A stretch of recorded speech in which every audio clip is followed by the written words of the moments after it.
Kun dubbii Oromooti. Galatooma shoo kana dhiyaatu keessan.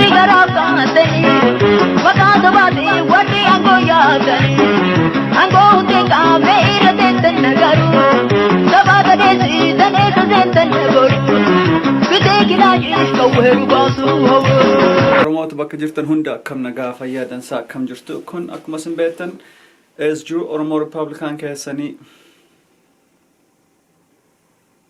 siyaasaan Oromoo waan fakkaata argitanii mire politics without ideology ka jedhan kana siyaasaan duudhaa hin qabne siyaasaan hundee hin qabne siyaasaan nama maraa hagii godhaa deemna jedhu argitanii siyaasaa Sumaaleellee liidarii taana jedhu siyaasaa Amaaraallee liidarii taana jedhu siyaasaa Tigreellee liidarii taana jedhu nama maraa tumnee caccabsinee liidarii jiraa taanaaf jedhu kan argitanii mee maa akkas nama godhuu feeti jarri oppiidootniif aktivistoonni waan akkanaa kana waan nama gurguruuf deemtu akkuma diinni duratti nu caccabsee nu bulleessee nu bulchee nu saame sanitti jara caccabsinee bulleessinee saamnee liidarii gubbaarra taanee gubbaatti gad fincoofnoo jarri jettu kana mee isin amansiisaa mee maaliif seenaatti fufu ka funduraa kana mee ummatuma ammaa folloluu deemna nu maaliif asuma garagallee nu dubbii Oromoo tama Oromoo goonee Oromoon dubbanna gambaa dubbanna jenneetiin oppiidoo jala marqamaa turre.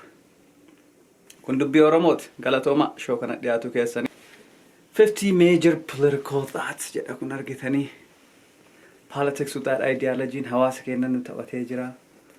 Politics without ideology kana mee itti yaadaa Oromoo. Itti yaadaa mee Oromoo nu taphatee jira wanni kun. Itti yaadaa Oromoo wanni kun nu taphatee jira. Politics without ideology. Maaf kana sinin jala sinif fakkaate. Tokkummaa jedhaniitumaan nu iyyan. An viidiyoota kanneen illee waan kanneen argee akka hawaasni kiyya sobamaaru. Filaasafii keessaa dhufean. Barnoonni kiyya kan. Philosopher, political philosopher is me. Kana kan yeroo dheeraatti gubeetiin qoradhe.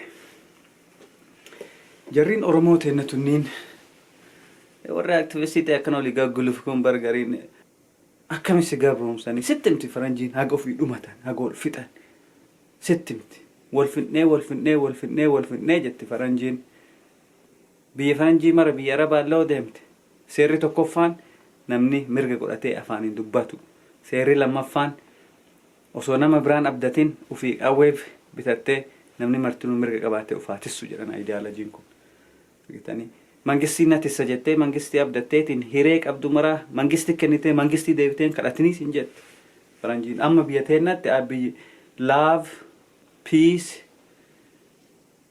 development onni siin jedhe arkuma dhooftanii jettan jedhiftanii bakka maal akkana ka gootan Oromoo ofin kenninaa ofin dagatinaa Oromoo ideology kenna jabeessuu qabna Oromoon maalirra taa tokkoomoo jennu tokkoomaa bichaan hin jettan maalirra tokkoomna gaafiin him tokkochi isaaniim Jawaar isiniinim waan itti tokkoomtan lammaan isiniinim abiyillee isiniinim eenyu abbaa eenyullee isinii hinimu maaliif siyaasa makanaan isin doorsisanii isin marsanii fundraising isinirraa guuratuuf fundraising maaf support isinirraa guuratan waan itti tokkooman yoo isinitti himte waan sanirra jara qabdan kaa yeroo hunda ani isinitti hima waan ummanni itti tokkoomu waan biyyi hundinuu itti tokkoomtu biyya addunyaa tun tokkoffaa biyya addunyaa tun lafarra tokkoomti lafti teenna tamii jedhan biyya teenna taate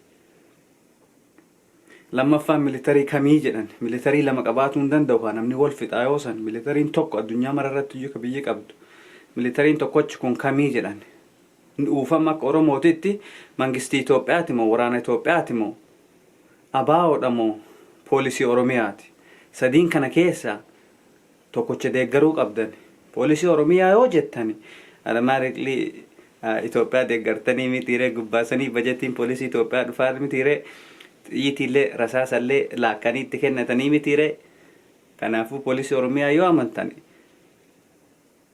diinatu keessa guute ka akkamiin amantan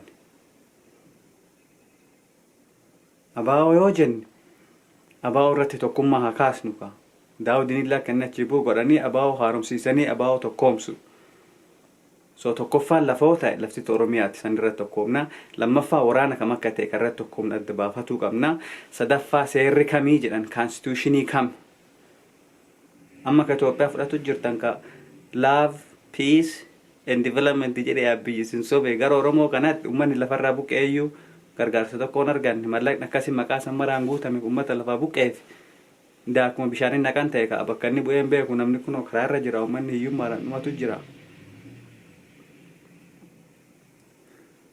Kanaaf raffaa maalirraa karra tokkooman mallaqa taaksii eenyutu taaksii nurraa guura gibira mangistii eenyu kafalla gibira Oromoo eenyu kafalla.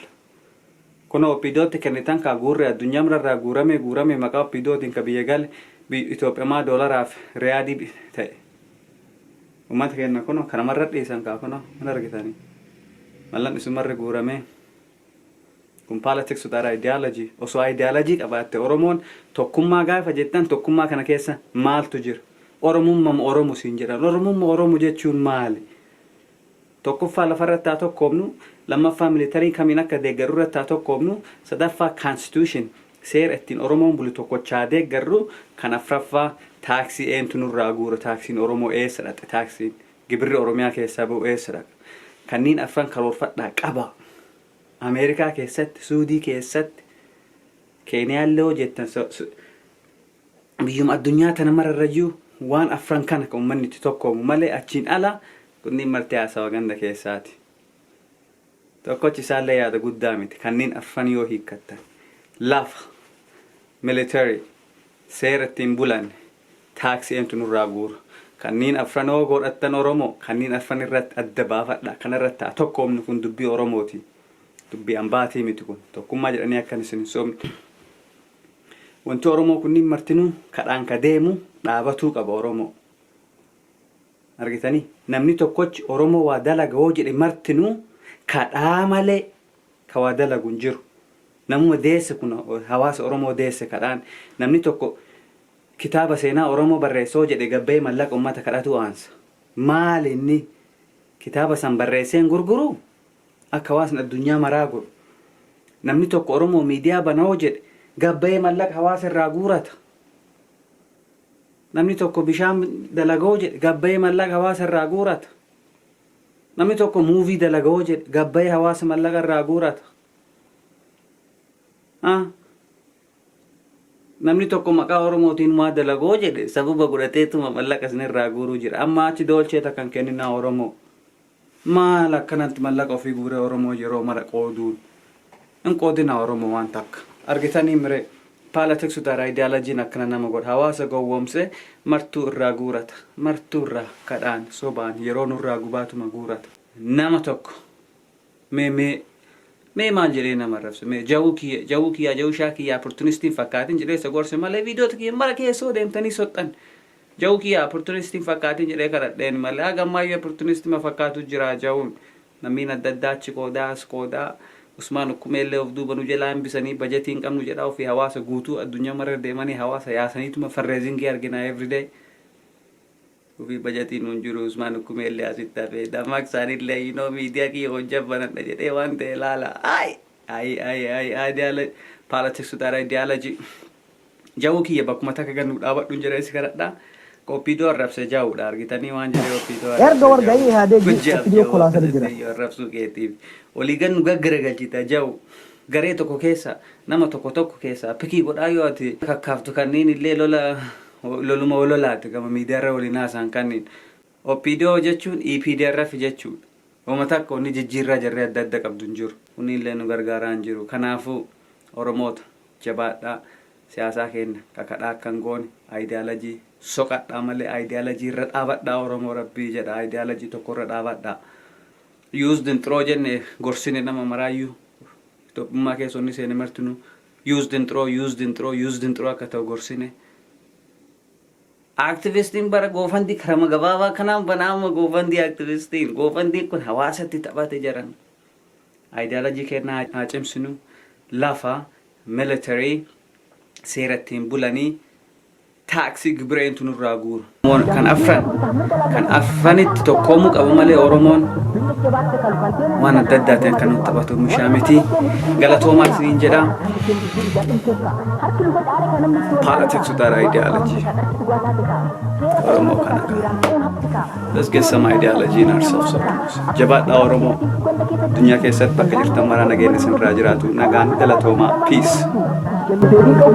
Dubbii Oromoo. Subscribe, like, share. Dubbii Oromoo.